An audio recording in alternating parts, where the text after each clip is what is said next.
Hello, everyone. I'm Joanne Berger-Sweeney, and I'm president here at Trinity College, and I would like to welcome you here on this really beautiful day for what I am sure is going to be an excellent lecture. So welcome, everyone, to the Patricia C. and Charles H. McGill III, class of 1963, Distinguished Lecture in International Studies. Tonight, we're honored to have Natasha B. Gunasena. She will continue the tradition of prestigious scholars sharing their work at this signature event. I believe that this is my 9th year here at Trinity College, and I believe that I have been at every one of these lectures, so they are always intriguing, fascinating, and I walk away thinking a little bit differently than I thought about a subject. So we're very much excited about today. So here this afternoon, we are honored to have Pat and Charles McGill. They are, as I said, Charlie is class of 1963, and they're Trinity parents from 1994. It's really wonderful to have you on campus, and I ask if you would stand and be recognized by the group.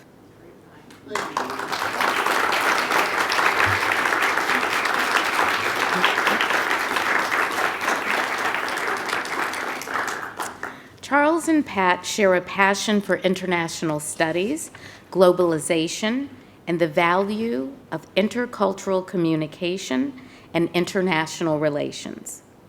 Charles and Pat, we are deeply indebted for your generosity and, as importantly, the time and energy that you have given to support this lecture. The McGill 63 International Studies Fund was created in 1996 with a generous commitment by Pat and Charles that we were able to use to secure a matching grant from the National Endowment for the Humanities. The fund supports the appointment of visiting humanities scholars, primarily from outside of the U.S., in all of the concentrations comprising international studies: African studies, Asian studies, Latin American studies, Middle Eastern studies, global studies, and Russian and Eurasian studies.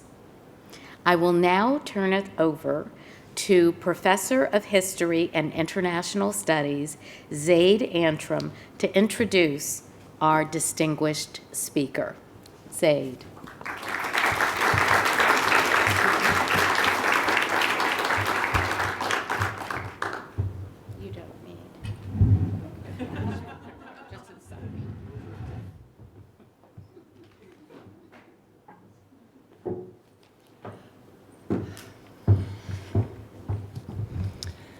هذا أرض الشعر والممكن وابنتي اسمها أمال. This is the land of poetry and the possible, and my daughter is named Hope. This is a line in the middle of Tayyib Saleh's astonishing Arabic novel, Season of Migration to the North. It is not an easily hopeful novel, and this moment of pleasure at the heart of the story is short-lived. But possibility is one of the work's structuring themes. For the Sudanese setting of the novel, the point of origin for the titular migration to the north is a place where the cardinal directions and the divisions of the world they conventionally signal are neither rigid nor reified. It is a place, quote, at the bend of the Nile, where the river, after flowing from south to north, suddenly turns almost at right angles and flows from west to east, unquote. This queer geography is an apt image for what our speaker today, Natasha Gunasena, does so brilliantly in her teaching and scholarship.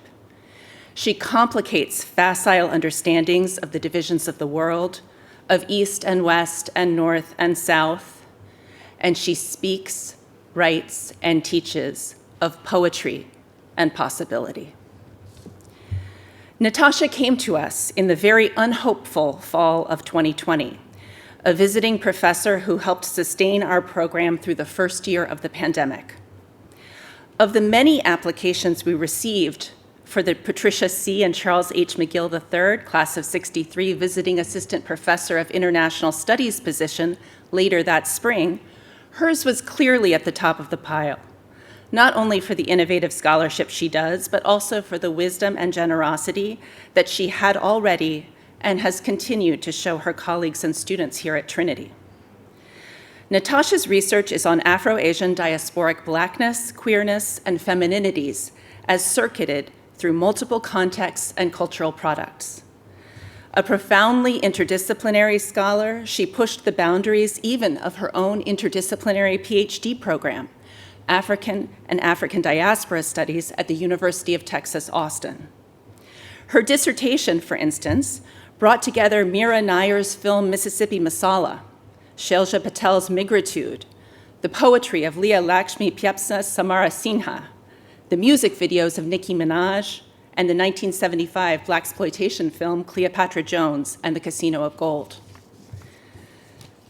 The promise of her dissertation work is evident in Natasha's 2019 journal article, Something Like Kali and Durga Must Have Rocked, Sri Lankan Femininity and the Poetics of Diaspora. This beautifully written article exemplifies Natasha's ability to bridge genre and geography, as well as her commitment to storytelling as a mode of knowledge production. Interweaving analysis of art, poetry, and personal experience, she argues that the experience of diaspora inspires a poetics, at once embodied and discursive, with the power to disrupt misogynist, racist, and nationalist hegemonies. While this article focuses on queer diasporic femininities, Natasha's current book project, Queer Readings of Black Orientalism, turns towards diasporic Blackness. Here she explores the representation of Black bodies as haunting and enduring presences in Orientalist literature, art, and film, and asks how Black authors and performers negotiate Orientalism in their creative work. Her lecture today draws from this exciting book project. So with one more thanks to Charles and Pat McGill for making this possible, I will turn this over to Natasha.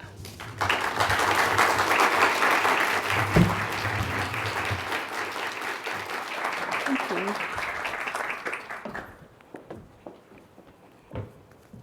Hi, everybody. Hi. Oh. Hello? Okay, I think we're good now. Good afternoon. Thank you for being here. I would like to begin by thanking a few more people, the McGills for their continued support of international studies here at Trinity, the many friends and community who are both here in person and watching online. Thank you for being here. And then finally, a note of thanks to Alexander Siddig, who's also here and whom I had the pleasure of interviewing last summer as part of this work.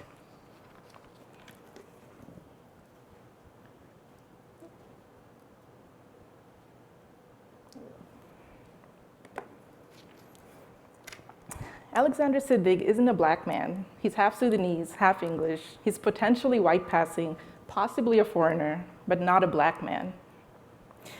Shared by a user on the microblogging platform Tumblr, this speculation on the racial identity of British Sudanese actor Alexander Siddig, formerly Siddig al-Fadil, reveals how Blackness becomes definitive through negation. Here, its absence paradoxically has the power to define geographic and national identities. Debates over what Edward Said names imaginative geographies, such as the discursive divide between northern and sub-Saharan Africa, often use Blackness as an arbiter. Sudan, its name derived from the Arabic Aswad, or the land of the Blacks, has long been enmeshed in these divides. Historically, through Egyptian, Turkish, and British colonial occupation, its role in the trans-Saharan slave trade, and contemporarily with the emergence of South Sudan into an independent republic. Siddig's 30-year repertoire in both film and television, which has leveraged the nebulousness of his identity in the Atlantic world to play a range of characters racialized as brown rather than black, is emblematic of both post-colonial tensions among Sudan and its geopolitical neighbors, and histories and strategies of racial performance by diasporic black subjects. But Siddig's racial maneuvering of the specter of his own blackness is also a response to his material experiences in diaspora, experiences that taught him that black bodies were safest when they had mastered the art of disappearing.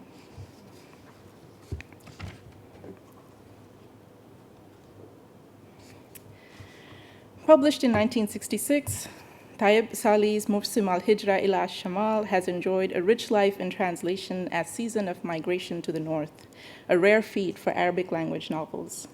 Siddig, who read and loved the novel as a young man in London, calls it, quote, the greatest novel ever written by a Sudanese writer. Season unfolds in the fictional North Sudanese village of Wad Hamid. The story is an intimate, long-form confession between an unnamed male narrator who returns to his village after completing his education abroad and encounters the mysterious Mustafa Said. Over the course of the story, the narrator learns of Said's early life in post-colonial Sudan, his education in Cairo and London, and his many volatile sexual relationships with white women.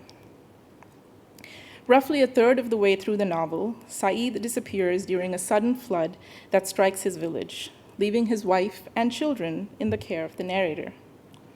But he also leaves the narrator something else, a key to a secret room. The narrator knows that entering Mustafa's room will change him forever, but he accepts this unthinkable transformation as the price of knowledge. Quote, I am the guardian, the lover, and the adversary, he thinks, and turns the key. While Salih's novel has accrued a rich corpus of scholarly critique since its publication, it's rarely discussed, read, or understood as a black diasporic novel. In other words, not only the blackness, but the black queerness of Salih's novel remains untranslated.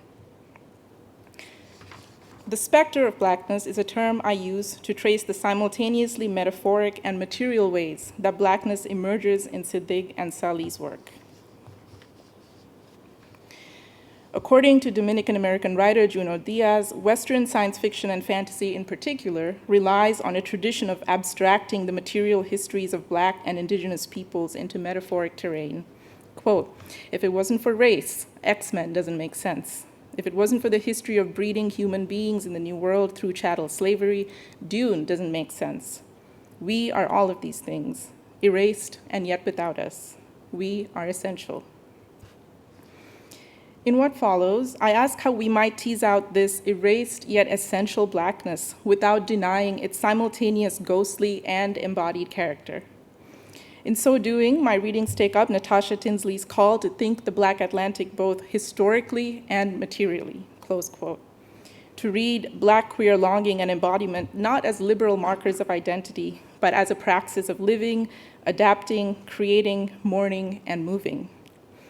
Rather than attempting to quantify blackness, I want to suggest a way of reading Siddig and Salih that, quote, mirrors queerly the lives and experiences of African diasporic subjects with each other. A way of reading that, to use M. Jackie Alexander's phrasing, quote, makes the invisible tangible. And finally, my readings attempt to engage Keguro Macharya's profound question, might blackness be the very core of queer desire?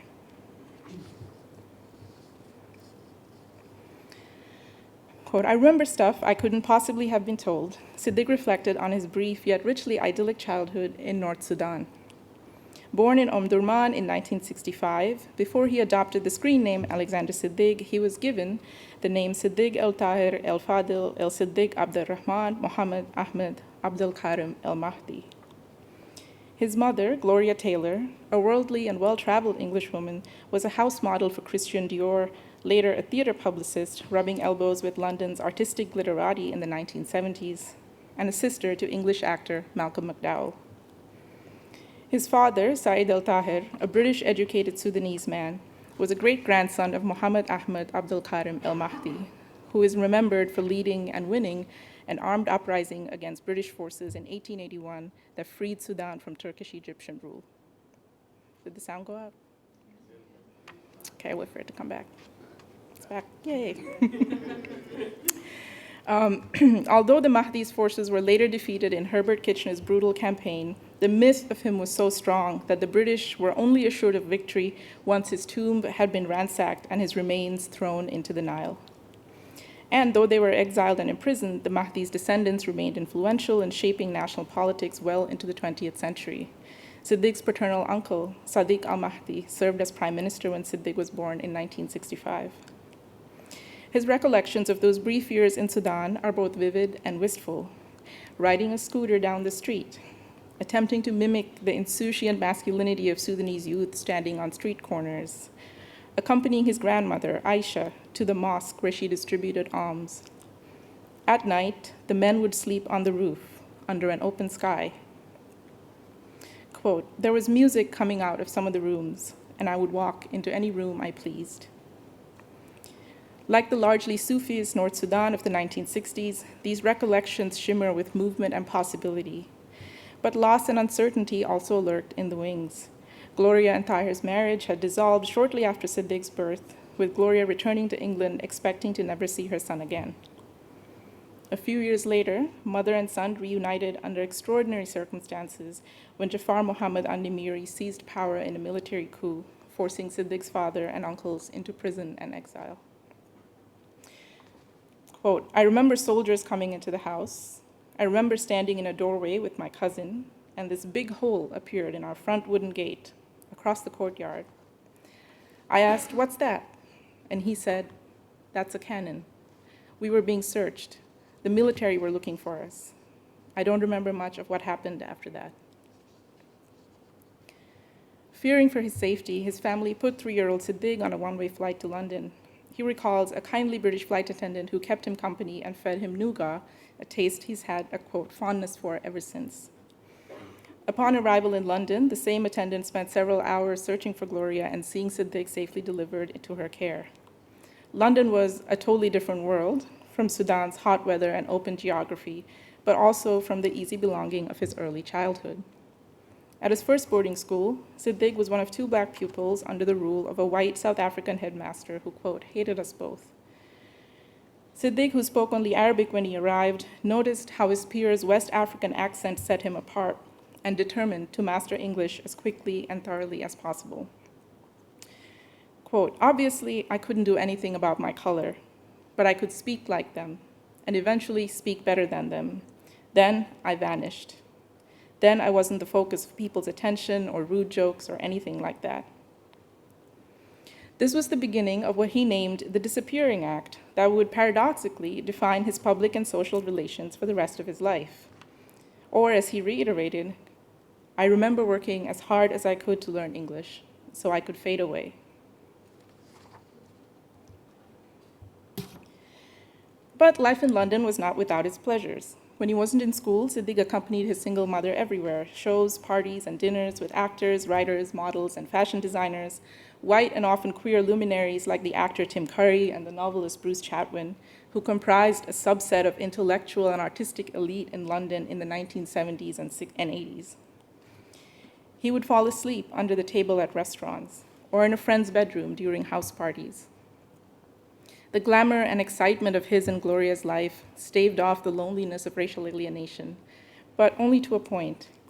At the age of 19, accompanying Gloria to a lavish, exclusive party at Crazy Horse Cabaret in Paris, Siddig was repeatedly mistaken for Michael Jackson. He laughed at the recollection.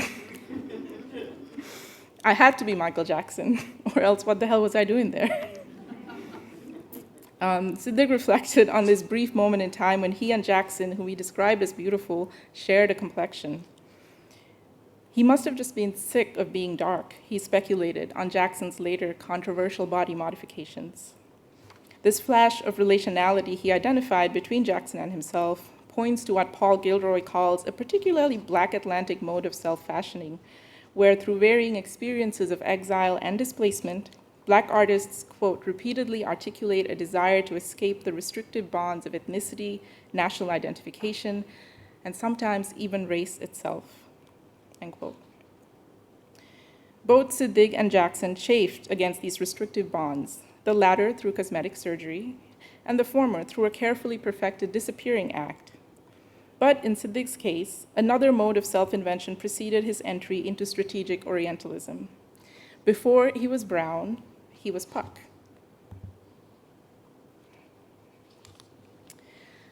Puck is the playful aide to the fairy king in Shakespeare's A Midsummer Night's Dream, or as Siddig described him, quote, a very interesting, mischievous, gorgeous little sprite, unquote.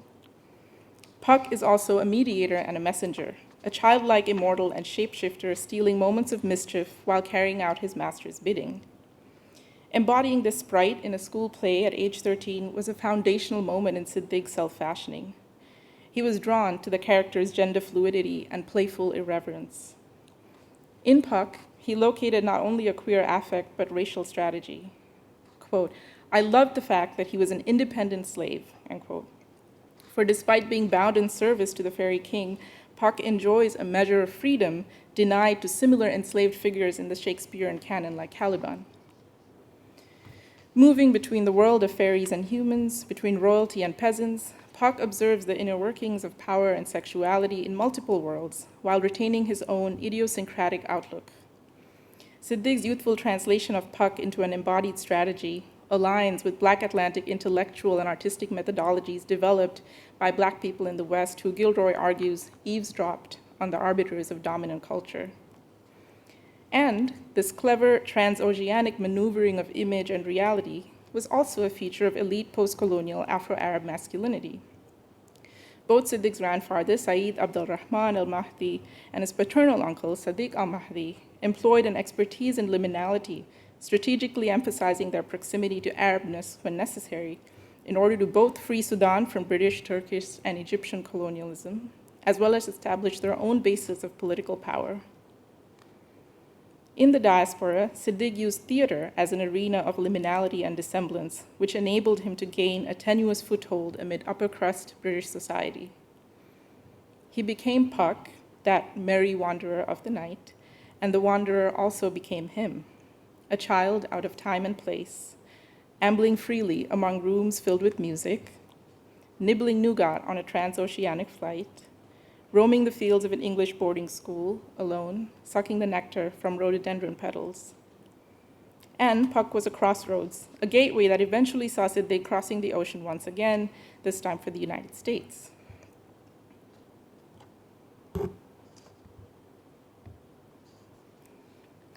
At the age of 25, Siddig appeared in his first major film role as Emir Faisal alongside Ralph Fiennes in Lawrence After Arabia, an unofficial sequel to the 1963 epic Lawrence of Arabia, which starred Peter O'Toole as Lawrence and Sir Alec Guinness as Faisal.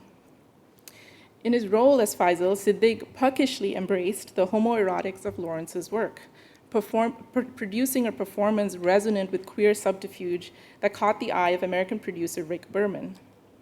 Berman was so impressed that he offered Siddig the lead role in Paramount Studios' mid-90s iteration of its Star Trek franchise, Star Trek Deep Space Nine. Though Siddig was eventually deemed too young to convincingly embody the commander of a space station, the role went to Avery Brooks, who became the franchise's first Black captain. He was offered and accepted the role of the station's chief medical officer, Dr. Julian Bashir. Star Trek, Siddig remarked, was the lottery, especially for someone of my culture.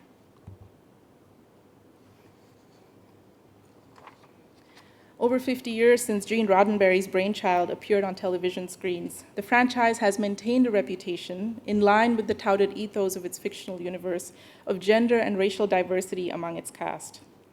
While Star Trek historian Brian Britt argues that this vision of a racially diverse technotopia was likely opportunistic in as much as ideological, that vision has continuously opened tenuous space for actors of color in the landscape of popular science fiction. It was the lottery of Star Trek, to use Siddig's phrasing, that brought George Takei and the late, legendary Nichelle Nichols to U.S. television screens as Commander Sulu and Lieutenant Uhura, respectively, at a time when nuanced roles for African and Asian American actors in Hollywood sounded as far-fetched as a future where humans could travel faster than the speed of light. When studio racism pushed Nichols to quit the show after 2 seasons, Reverend Dr. Martin Luther King Jr. himself convinced her to stay, citing that his daughters adored Uhura. "Remember," King told her, "you are not important there in spite of your color. You are important because of your color." The importance of color was certainly evident in the casting for Deep Space Nine, which featured Avery Brooks as Captain Benjamin Lafayette Sisko. The first African American to receive a Master of Fine Arts from Rutgers University, Brooks spoke openly about the importance of crafting a futuristic image of Black masculinity that could signal hope and possibility for Black children in the present. Quote, "One of the reasons that I accepted, once asked to do Star Trek, was to give a single child a chance to see the long thought. It occurred to me that we must ensure that we keep in front of children the ever-changing horizon." Unquote. Andre M. Carrington points out that when it came to racial politics, Brooks's work in front of and behind the camera on Deep Space Nine broke from Star Trek tradition in one crucial way. It replaced allegory with history, close quote. But while Brooks's work has invited scholarly interest, the character adored and celebrated by Deep Space Nine's thriving online fan community is not his messianic Benjamin Sisko, but Siddig's socially awkward, romantically inept Dr. Julian Bashir. Siddig's popularity amongst these communities, contrasted with Brooks' relative obscurity, manifests primarily in a preference for allegory over history, for spectral Blackness over the historical embodied realities of African diasporic lives.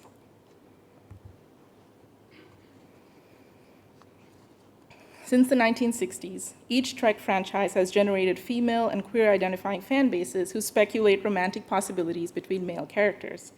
And as the movement for queer and trans rights gained traction in the US, these fans increasingly drew attention to the dissonance between Trek's purported inclusivity and the lack of gay relationships among its main casts.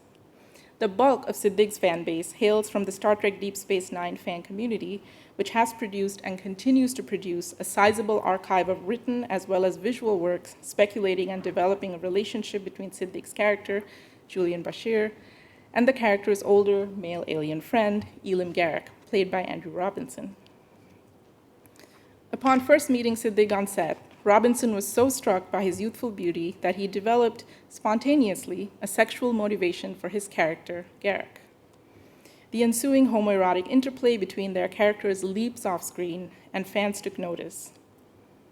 Fan works exploring a relationship between them number in the thousands, and more than 2 decades after Deep Space Nine went off air, continue to be published in the online repository of fan literature, Archive of Our Own. Bashir's liminal masculinity, which inspired ire among the male fan base and had producers clamoring to fire Siddig from the production altogether, becomes in these stories a vector of creative engagement through which fan writers explore trans, neurodivergent, and queer identities that have yet to hold any meaningful stake in a popular science fiction franchise. The volume and zeal of these readings, however, stand in marked contrast to fan engagement with Avery Brooks's Benjamin Sisko, a character with his own complex relationship to masculinity, sexuality, and arguably neurodivergence within a science fiction imaginary of African diaspora. Fan literatures largely desexualize Sisko when they include him at all, or cast him as a sexual predator. Siddig's Bashir, in contrast, is hailed as a beloved symbol of gender expression, queer desire, and disability, but only through abstracting the materiality of Blackness.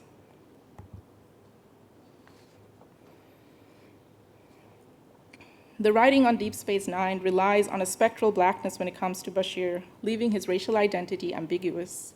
This, according to Siddig, was the successful culmination of the disappearing act he had begun perfecting in early childhood. Bashir's ambiguous origins offered safety and a measure of freedom insofar as the character and his actor was untasked by such monumental burdens as Nichelle Nichols accepted from Dr. King, or that Avery Brooks seemed to have shouldered as a matter of principle. But this carefree ambiguity is punctured in the show's 5th season, when Bashir is revealed to have undergone an illegal process of genetic augmentation as a child in order to gain the cerebral prowess required for his prestigious career. This criminalizing trope, which evokes fears of treacherous minorities tricking their way to institutional power, has only further endeared Bashir to his fan base, who read the storyline as a metaphor for trans and neurodivergent identities. Fan literature about Bashir engages thoughtfully with trans people's struggle for self-actualization and queer desire for understanding and safety. But only as, quote, not a Black man, can Siddig's Bashir become a vessel through which white and non-Black fans might fashion self-affirming narratives of gender, sexual, and neurological variance. This is evident in works like The Whittler, a thoughtful, fan-written monologue performed by Siddig in 2020, wherein Bashir reflects on the scrutiny and censure his augmented body invites. Specifically, the play has Bashir fielding questions about his sexual capacities by audience members at a conference who are fascinated by his status as a genetically augmented human being. This mirrors an incident in Deep Space Nine's sixth season, wherein a white female character, herself an augmented individual, suggestively asks Bashir about the full scope of his enhancements. In both the canonical and derivative texts, the scopic sexual violence directed at Black bodies in the Atlantic world becomes repurposed into a science fiction metaphor for genetic enhancement. My aim here is not to condemn these readings of Bashir, but rather to ask, what would it mean to read Bashir's ambiguity, his oblique masculinity, as trans and Black, as neurodivergent and Afro-diasporic? What if we charted Bashir's ambiguous gender and sexual proclivities through Black queerness, through Black transness? What if Blackness was allowed to materialize in futuristic imaginations of gender and sexual freedom? After 7 years playing the unplaceable foreigner on Star Trek Deep Space Nine, Siddig's career appeared poised for a gradual denouement in Western media. Quote, "No one was sending me scripts. No one wanted to know really. I was flailing," he revealed in a 2009 interview with the novelist Jamal Mahjoub. And then they blew up the World Trade Center.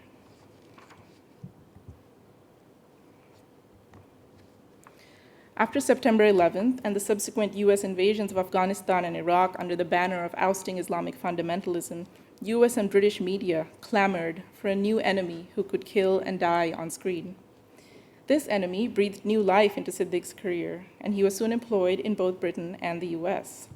The mutability of his on-screen identity took formless form. He was now Arab, exotic, and dangerous. But the conditional elasticity of Brown encompassed not only the Middle East and North Africa, but South Asia, the ambiguous Mediterranean, and even Central Asia. In his newest role on Apple TV's Shantaram, Siddig plays Qadir Khan, an erudite Afghan mob boss and shadowy mentor to Charlie Hunnam's Lynn, a white Australian on the run from the law. Many of these roles end in violent on-screen death, usually at the hands of a bomb, the extremist's weapon of choice, or at the end of a gun, that quixotic weapon of triumphant Western masculinity. He was an infiltrator on Spooks, a progressive sheikh dead before his time in Syriana, a necromancer on Gotham, a doomed prince on Game of Thrones, a helpless father in Miral. When he doesn't die, this foreigner fades quietly into the sunset, as Tariq, the unrequited paramour in Ruba Nada's Cairo Time. And in this new old age of the foreigner, the age of the guardian, adversary, and occasional lover, Siddig searched for Tahir, his father. After his abrupt departure from Sudan, Siddig saw little of Tahir. Having endured a bout in prison after An-Nimiri's coup, Tahir visited his son in England sparingly. On the dissolution of her and Tahir's marriage, Gloria was silent, and apart from his brief visits, Siddig found little to go by as to the truth of the kind of man his father was. The history of his Sudanese family, it would seem, was a collection of stories. "We're Sudanese," he reflected. "Everything is oral history, so everything is wrong. We consolidate a family unit out of genies and smoke. There is no history. I don't even have a birth certificate. We don't have anything." End quote. Relatives appeared and disappeared. Family ties were clarified, then muddled. His father became a kind of living ghost. Quote, "I don't know whether he was a womanizer. I don't know if he was just plain lazy. I don't know whether he was too drunk. I don't know anything. It's just a blank canvas, a portrait I keep changing, keep readjusting whenever I re-enter the room." End quote. To the spectral father, Siddig imparted his desires for an Afro-Arab masculinity that might stand poised and unwavering amid the murk and horror of history. Quote, "The more I see pictures on Al Jazeera or the BBC of mad Arabs with blood running down their faces, wailing because their children have just been blown up in front of them, the more I want to show a solid, still figure," end quote.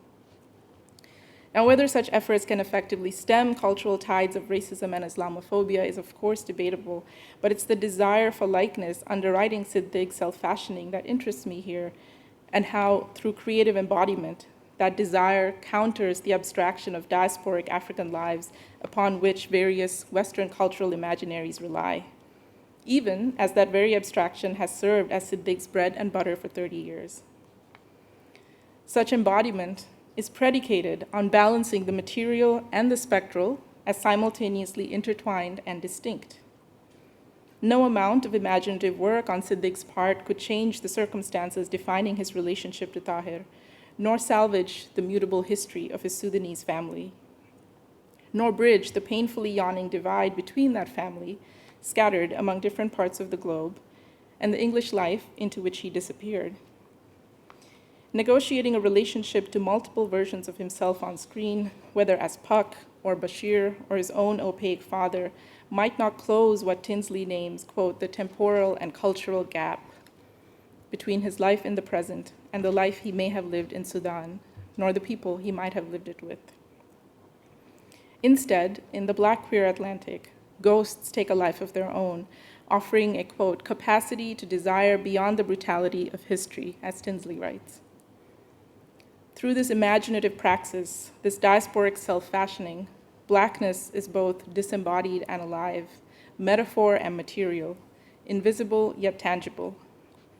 Black queer desire in this framework animates a praxis of simultaneity.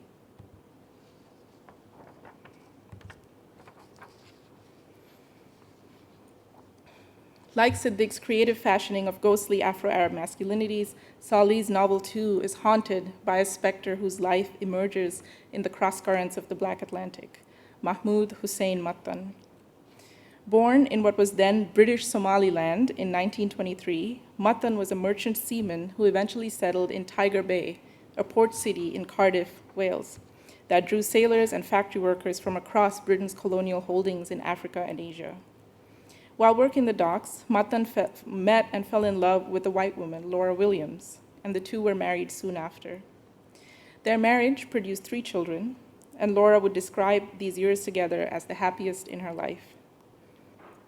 But racial tensions ran high in the multi-ethnic community and finally boiled over when a local shopkeeper, a white Welsh woman named Lily Volpe, was murdered in a violent robbery in 1952.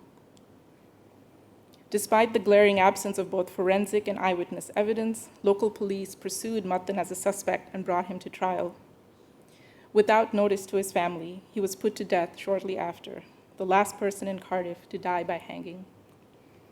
In 1998, after sustained effort by Laura and their children, his case was referred to the Court of Appeal and his conviction declared flawed. His gravestone reads, in both English and Arabic, "Killed by injustice." According to Sophia Samatar, Salih was moved by Mattan's story to create the ghostly, vengeful, lonely, self-seeking Mustafa Saeed, the protagonist of his novel. The transmutation and translation of Mattan's life into Mustafa Saeed's story comprise a constellation of transpositions in the novel between South and North, Africa and the West, the narrator and Saeed, man and woman, the penetrator and the penetrated. As with Siddig's life and work, Salih's text urges a simultaneity of spectral and fleshly Black experience, anchored through the queer erotics of self-knowledge. Similar to Star Trek's fan literatures, academic readings of Salih's text arrive at queerness and desire through abstracting the novel's Black Atlantic character. Turning to psychoanalytic language like uncanny, masochistic, and vengeful, these criticisms seem unable or unwilling to read a post-colonial African whose sexuality might seek his likeness, who might, in fact, turn to other Black and Afro-diasporic bodies to understand himself.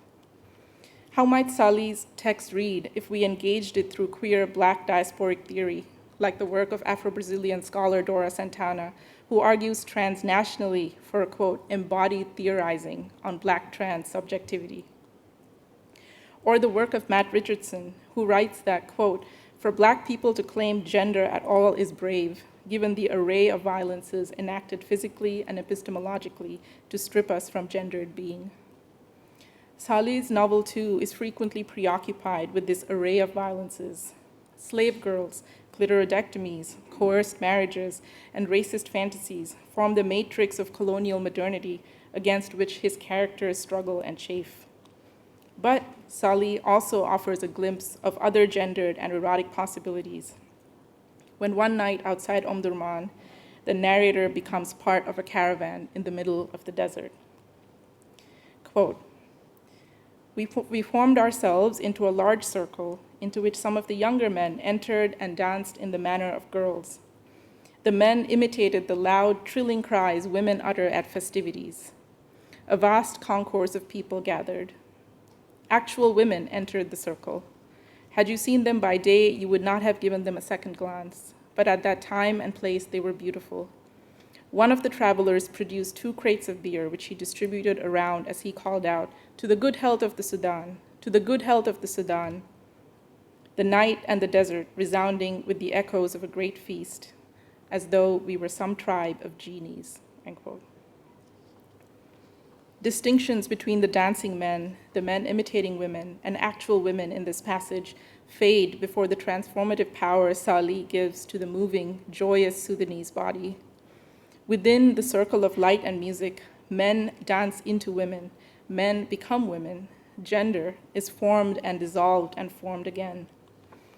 In a novel where crossing between one end of a binary to another, whether that be Africa and the West, Sudan and Egypt, village and city, incurs a steep price, I'm struck by the momentary beauty of Salih's embodied theorizing that envisions African bodies free to cross between nomad and citizen, night and day, man and woman.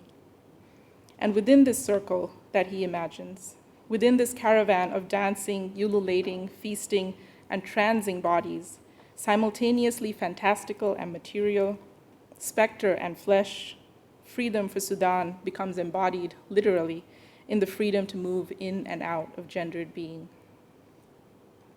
What happens if we begin our queer readings of the novel in that moment, rather than in the moment when Saeed arrives in London?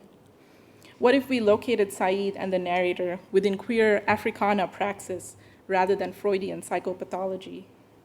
Saeed might penetrate a quote, whole harem of European women. He might enter between a dozen, quote, white, wide open thighs, but it is the nameless, trusted narrator who penetrates Saeed, who enters him, and however complicatedly, knows him. Salih might lavish the novel's interracial heterosexual encounters with the language of violent and annihilating ecstasy, but he reserves intimacy and the painful vulnerability of self-knowledge for his beloved narrator, for the man who becomes his adversary, his guide, and in a sense, his lover.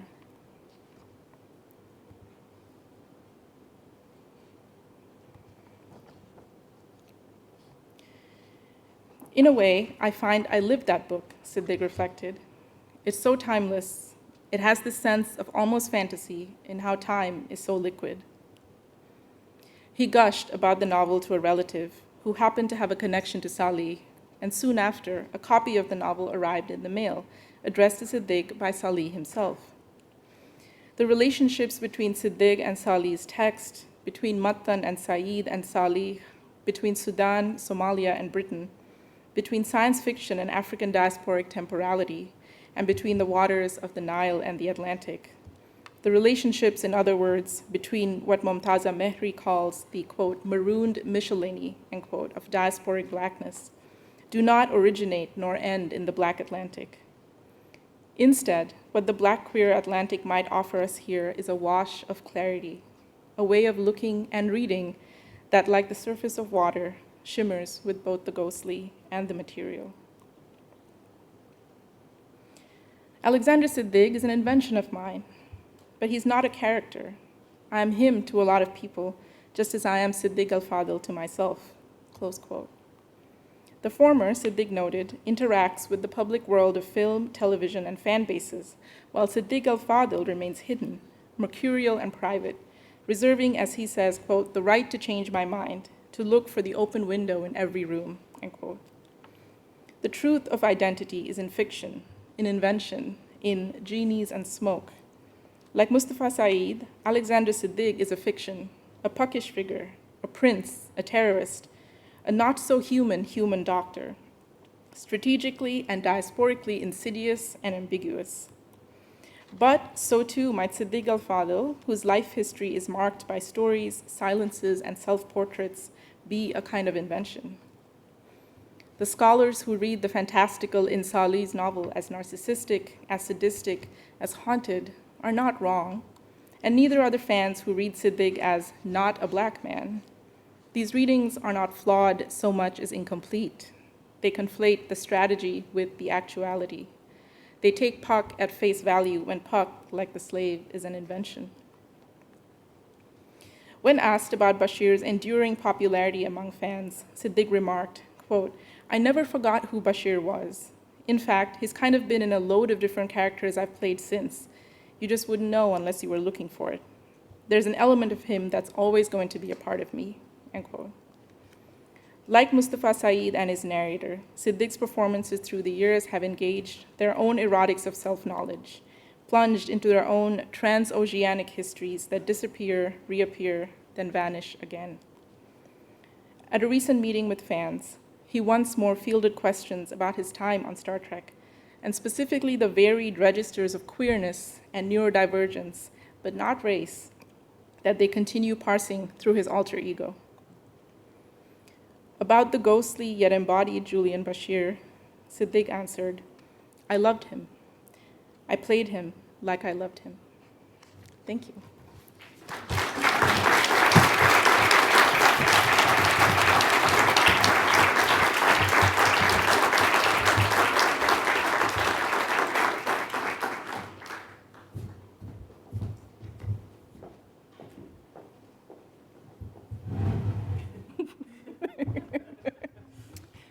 Thank you, Natasha. I'd like to invite Alexander Siddig to come up and join Natasha.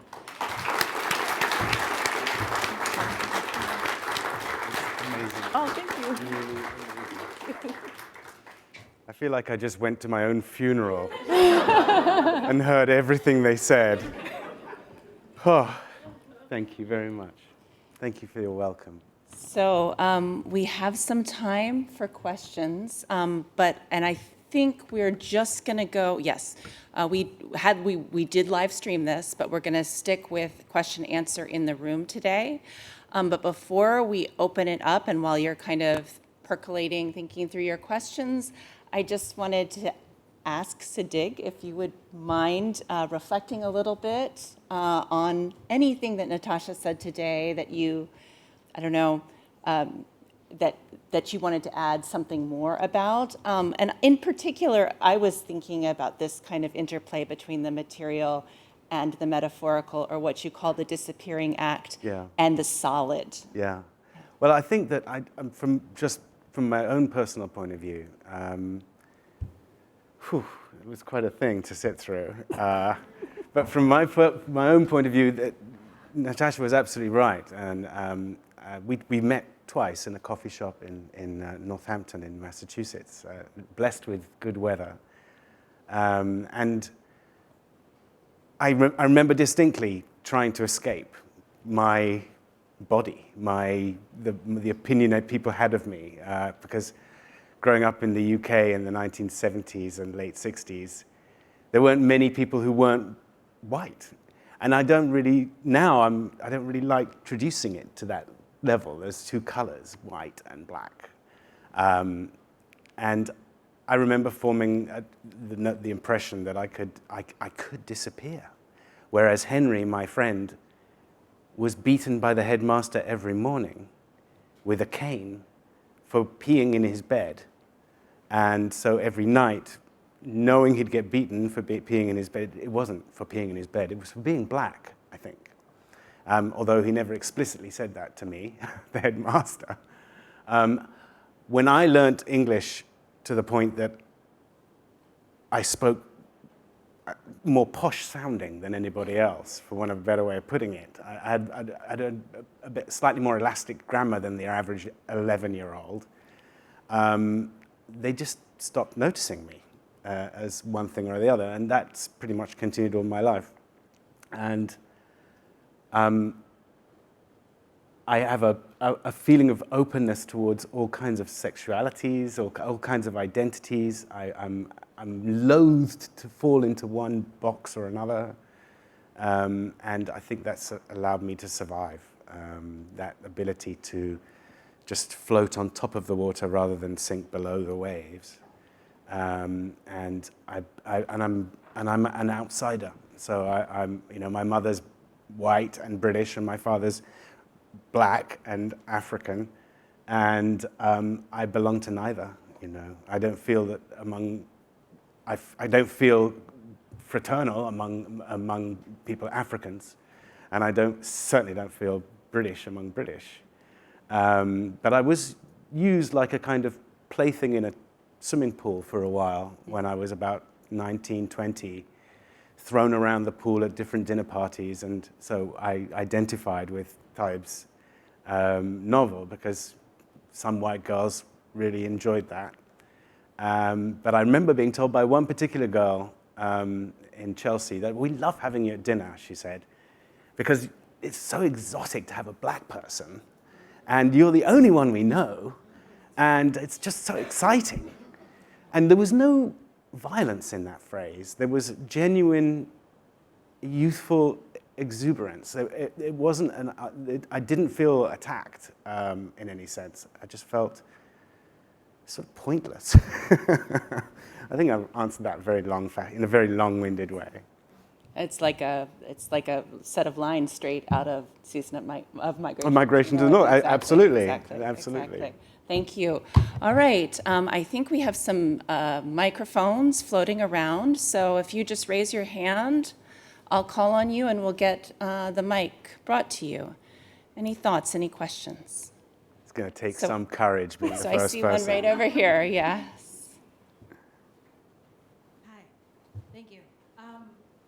So if there is safety in disappearing, what else did that disappearing cost you?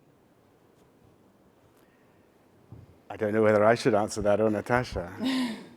I think as a 58-year-old man now, with a 27 nearly year-old boy, and I can safely say I've reached some form of adulthood and a stage of where I can reflect with some sense of perspective. I think I realized that I'm adrift. I don't belong to anyone, and I don't belong to any community. And I've become comfortable with that. And I don't try so hard.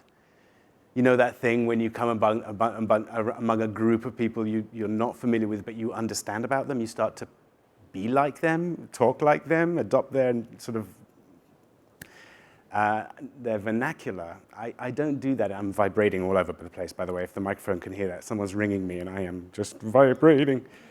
But I'm not ashamed of that. I'm not upset by it anymore. But I am very, very private. I'm not on any social media. I'm not interested in anyone else's life. I'm not interested that they find out about my life or my, taste in breakfast cereal. So the price is a form of loneliness, and if you're okay by yourself, then that's what you've got to be.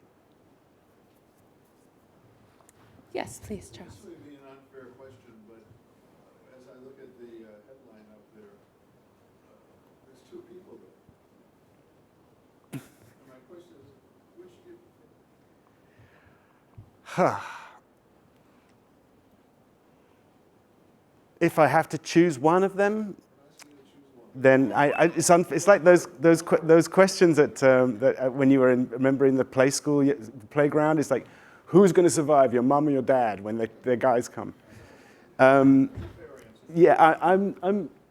I'm going to have to settle with the guy on the left who looks really kind of past it now, and certainly not a gender fluid icon on any level. And I kind of like him, and I'm okay with him, so I'll pick him. The guy on the right is encapsulated. Thank you. Oh, thank you for inviting me. Other questions? It's difficult to not ask questions about most times I'm in a room with people who aren't academics like all of you are. I'm just fielding questions about acting on Game of Thrones. We're just getting warmed up. Thank you so much, Dr. Gunasena, for sharing your brilliant work. Yeah. In your research and interviewing Siddig and all the work that you did, what was your favorite part, or what of all this work brought you the most joy? Oh, what a beautiful question, Madison. Thank you. I think really, the interviews were a lot of fun because I'm like, as part of research, I get to have coffee with an interesting person and hear about their life.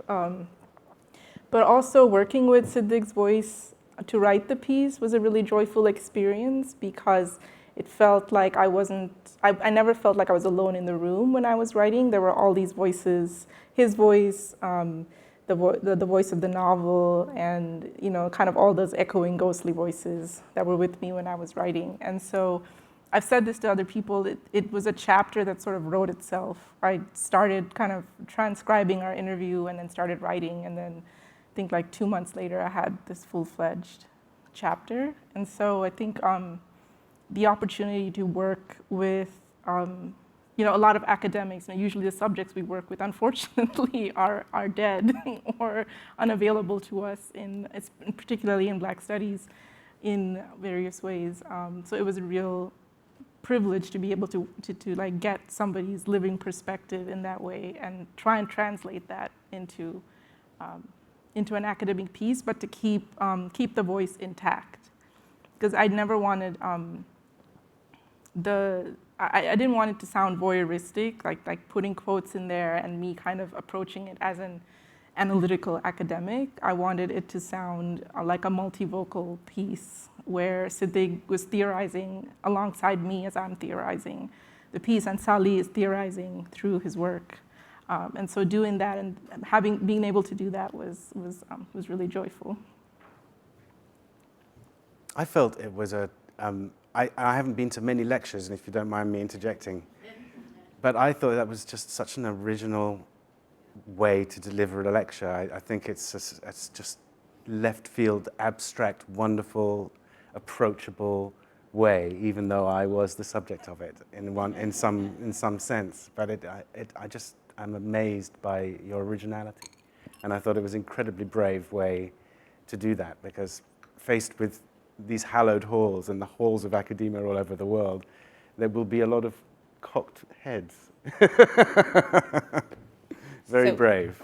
So we have one question here and then one question there. Yeah. So President Berger-Sweeney first. Well, first of all, thank you for the lecture.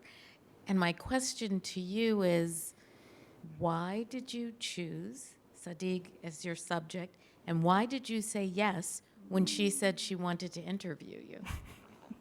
I'll answer first because it helps give a perspective. But when Natasha said what she was interested in and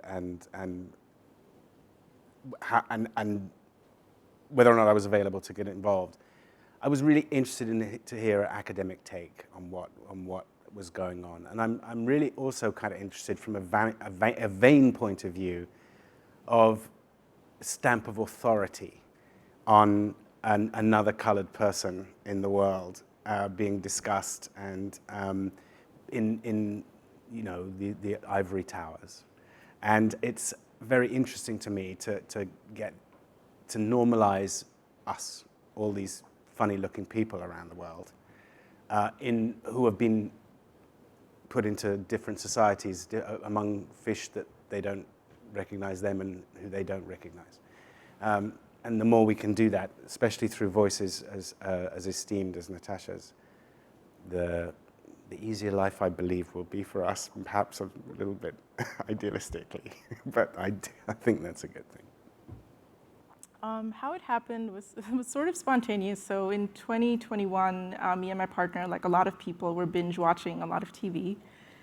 And there was this show, Star Trek Deep Space Nine, which we hadn't watched before. We had watched and enjoyed other Star Treks together.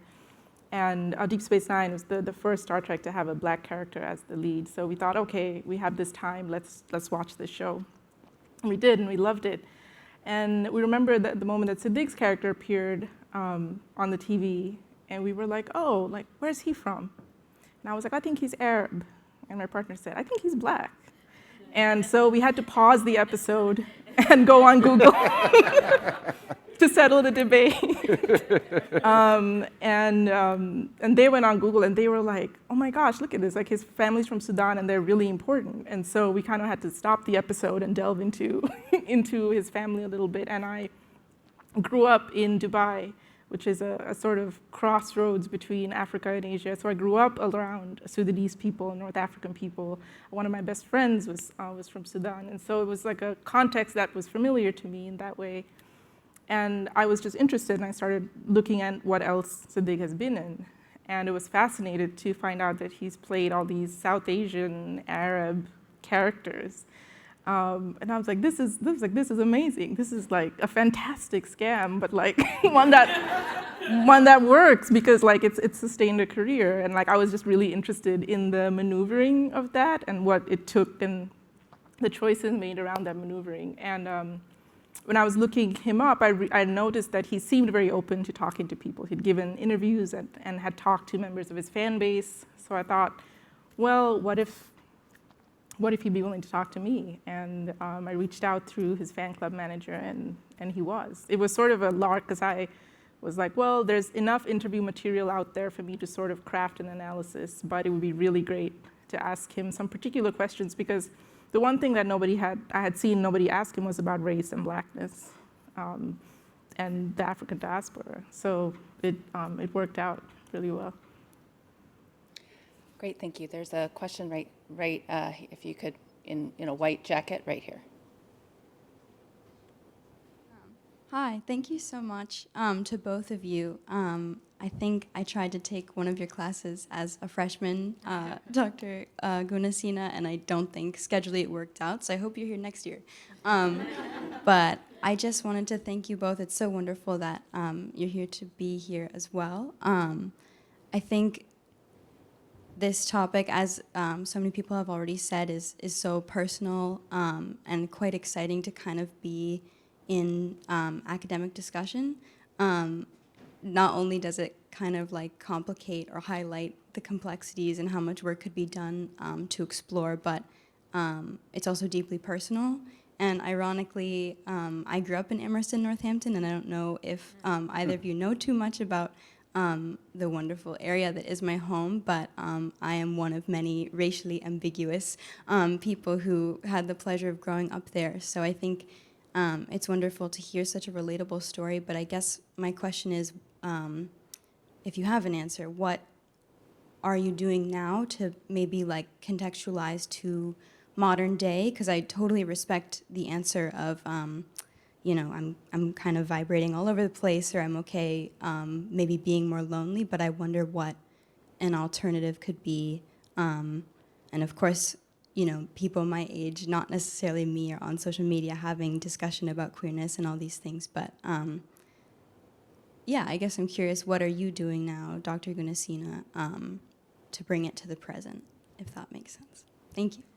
Yeah. Do you mean, what I'm hearing is also like a question about like the work and then also like moving in like community or like thinking about, so that's, I mean, the short answer to that is that in an academic way, I kind of found a home in Black studies. I'm Sri Lankan, which racializes us in a very particular way, especially in the Atlantic world. People don't really have a context for what Sri Lankan people look like. I'm technically Asian, but I don't ever get read as Asian in the US.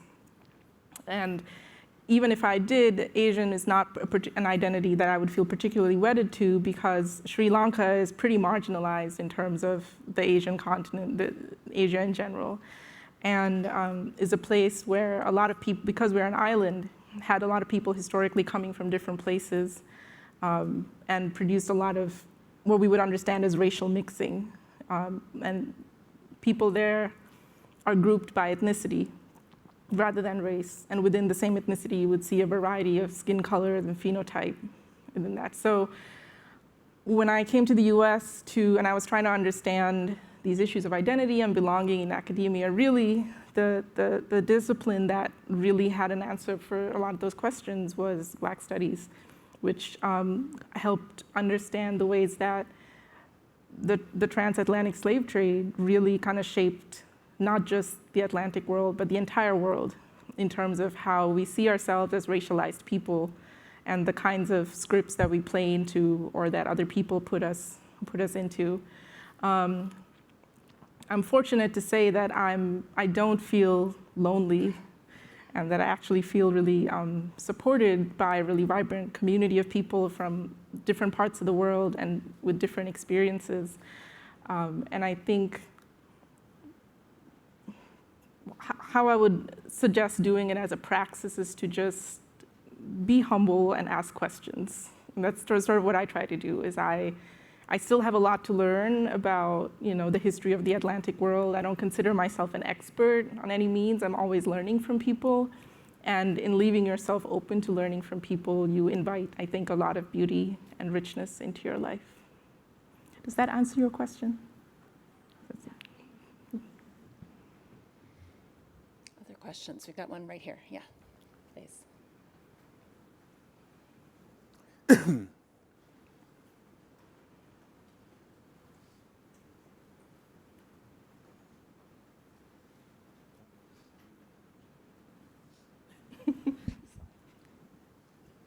Hi there. Thank you so much for that talk. This question is a little bit for both of you in two different ways, but I was kind of wondering a little bit more about the role of the novel. And I was wondering if that came from your conversation, if that connection kind of came from your conversations with each other, and if it was because of the particular importance it already had for you to dig in your work or life, or did it come about through some other configuration, and you are kind of the one to bring that up first, Natasha. So I was just curious about that, and then maybe also just a little bit about, Natasha, how you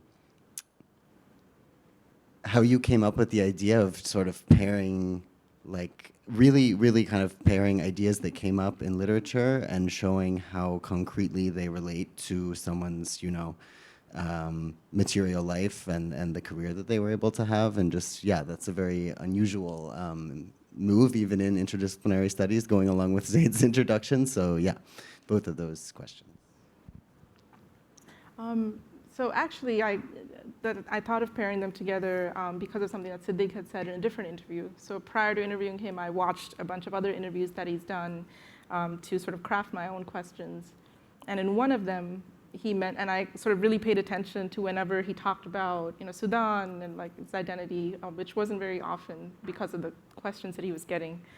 And in one of them, he mentioned there was this novel by a Sudanese writer, A Season of Migration to the North, and I love the novel. I love it. It's like my favorite book, and he sent me a copy, a signed copy. And that kind of pinged my ear, and I said, okay, well, let me find out what this novel is so I can, ask better questions when we meet. Then I got a copy of the novel and read it in English, and I fell in love with the novel. I thought it was beautiful, and actually the novel actually helped me theorize what I wanted to say about Siddig, which is that he's read in this particular way by his fan base that kind of abstracts the Africanness, the blackness of that experience. When I read the novel, I was really excited to dive into the academic literature about it because, you know, as an academic, you know that feeling when you're like, I love this book, I can't wait to see what other people have said about it. And I sort of went through as much as I could over like 40 years of scholarship, and nobody was talking about blackness, black queer sexuality. I was like going through article after article after article, and it was this silence. But there was a lot of confusion and apprehension and not knowing how to read the novel. So that is what I was like, okay, so this is a kind of mirror for Siddig's like life in kind of performative cultures. As for putting the novel and the person together, I mean, I think that's a disciplinary kind of tenet in like Black studies and thinking about thinking of like how Kiguru Macharia talks about the history of the ethnographic novel among like Black writers who kind of who understood that the countering anti-Black racism had happened not just in the social and political arena, but in the literary and aesthetic arena because they are all interwoven. So in that regard, it was really just the history of the scholars that I trained with and read. That kind of led me to make that move. I could add that Natasha had, for anyone here who's embarking on an academic career and maybe in a position to talk to people and interview people, there's a particular talent that Natasha had. I've interviewed for several people over the years and several dissertations and people's novels, academic and otherwise. I mean, books, academics and otherwise. And when we left our 2-hour conversation, our first 2-hour conversation, she had a mini little tape recorder, which obviously you got to have, in the street in Northampton, Massachusetts. I didn't feel as though I'd been asked any questions in particular. I felt as though we'd just had a conversation and she'd shared as much personal information as she had mined out of me. So I felt that we met at a very equal level, and that stopped me being really self-conscious as the client and trying to be clever, so I could just relax and just expound and, you know, show off a bit and all the things that you want from a good interview. And I don't recall you ever particularly asking a question that needed corroboration or was outside of my wheelhouse. You just seemed to want to ask me about things that I felt confident I understood, which is great because I do bullshit a lot about things I don't understand. So I think we have time for one more question. Anyone like to ask one last question? Great, yeah. Thank you both for being here. Thank you. I've had the honor of having Professor Gunasena for my senior seminar. I was like recognizing some of the readings you were referencing, and that always feels good, you know, like as a student, I'm like, oh, I've read that. But I can't help but to wonder, and I mean, you may or may not have the answers, but like when we talk about queerness in this context, like I almost wonder if the reason why, Siddig, you were able to be understood and respected as a queer person has something to do with the racial ambiguity. Because often we, you know, when we look at other actors at the time, even the ones in Star Trek that were Black, like they maybe weren't receiving that same type of like queer lens that you were. And so it makes me wonder if that has something to do with this question of race and race in relation to queerness and how we understand it, or how we understand, you know, what queer people are supposed to look like and embody, and that often isn't Black. You know, that's been a really recent revelation, so. Yeah. I don't know the answer to that, but I do know that personally, I feel that identity has almost taken over the planet. And it feels as though it's running us, and the the tail's wagging the dog a little here. And I would love it if we could all relax a little bit about that, or if we could allow people to relax a little bit about that more pertinently. And I think I've been extremely lucky in that my blackness never walked into a room before me. And my gender identity never walked into a room before me. Whereas the lovely Avery Brooks, who played the captain on the Star Trek that we did, he was politicized in a time of real racial tension in the United States. And I do not share cultural identities with, even though we had Africa in common. I don't, that's where my people, if I know anything about my people, I believe just opened the store and allowed slaves to be sold through my country. His people were enslaved. So I was very sensitive about how different we were, and he would throw Cornell West at me, you know, and I would get Race Matters, and I would have to read it by 3 o'clock the next day because there would be a test. But I didn't have that cultural experience, so I could never really do anything but empathize. And I could not be angry about what the treatment, beyond just my own upsetness as a human being about someone else being treated badly. And that's something that I'm trying to learn. But his African-Americanness, his militant African-Americanness walked in a room before him. The flags were waving before he even smiled.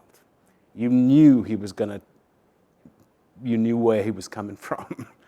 And I think that because I don't have that battering ram in front of me when I come in regarding gender or race, people breathe a little, because you know, 98% of the people you meet don't want to be angry at you, don't want to dislike you, don't want to make choices about, decide that you shouldn't be this gender or this race, or you should be this gender or this race. So that puts most of the room at ease, and it makes the people who are the a-holes in the room really stick out, because they're being aggressive unnecessarily at that point.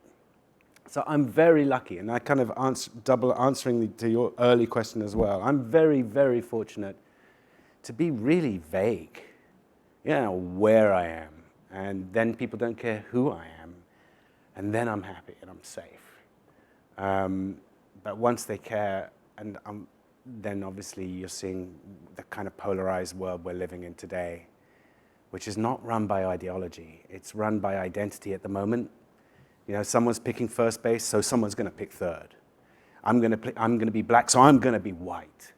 And I'm going to be angry at you for being racist to me, and I'm going to be angry at you. And it's just self-perpetuating, and it's exhausting to watch as an observer.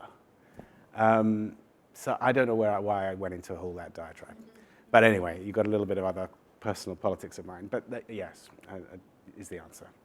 And I just also wanted to add, like, the thing about like black queerness and like Star Trek and fan spaces is that, so even though, you know, like Avery Brooks' character Cisco is sort of absented in like these like stories about like queer desire, the way that he appears, which is always as the nurturing father and occasionally as the sexual predator, right, shows that, you know, there is a kind of this desire for blackness and black sexuality in these spaces, but it's not in a way that would allow, you know, those black figures to materialize as, you know, what we would understand as a kind of full humanity that would enable people to identify with them and tell stories about them and explore the world through them. So I think, particularly with the history of Star Trek, there's very much desire for the different kinds of black people that have been in the show. It's just that because of anti-black racism, the way that the desire shows up looks very different. Yes, please, go ahead, Pat. Just quickly, thank you both, you've been fabulous. But I'm wondering, you've said so much this evening. Are you starting to think about another novel? There's a lot out there that you're starting to sound like the beginnings of a new novel. Any chance? Are you talking to Dr. Gunasena? Doctor, I know. It's Oh, I am not competent enough to write a novel. I am utterly incompetent and lazy. And the sort of the kind of discipline that I know it takes to sit down and write a paper is well beyond me. I am an actor. People will brush my teeth for me every morning if I want them to, because I have to. Without me, the whole show comes to a grinding halt. So my laziness is encouraged, so that they can control my every move. So people will bring me lunch. People will bring me a toothpick after lunch. People will make sure I get up from my nap after lunch. As long as I remember my lines and don't bump into the furniture, I'm just fine.